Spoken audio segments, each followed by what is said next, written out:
Okay, this video is probably for me and only me, so the next time I run across it I'll remember. But if you happen to have a really old Johnson 4-horse, I don't know, 70s, 80s, something like that, there is a screw in the front and a screw in the back. When you take the screw out of the back, this piece will separate, you pull it apart, and then you can clear all the housing. And then on this particular one, I saw people talking about latches and stuff to get the top bit off. This one does not have that. It has 4 3/8 bolts that hold it on.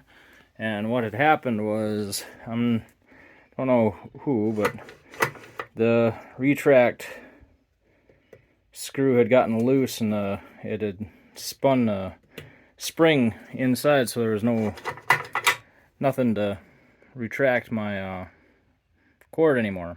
Anyway, I don't remember the exact size of the screw. I think it's a 5/16. I want to say 24. I know the thread was a 24. It's a real fine thread screw actually, but I have it in my pocket.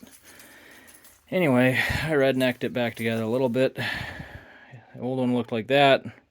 It's kind of stripped out. Well, just the head was stripped out, but I really couldn't get it tight enough, so I threw a little lock washer in there, and yep, that's what was done to this. But if you have to try to get at this piece, is interesting. There's just a pancake on it, so when you take it off, do not take that screw out first. Note to myself or anybody that ever takes one of these: do not take the screw out, or it's all gonna just unwind on you, and you get to rewind it by hand like I did. So don't do that. That screw stays on, 4 bolts on the bottom, whole top comes off, pull the gas cap, no big deal.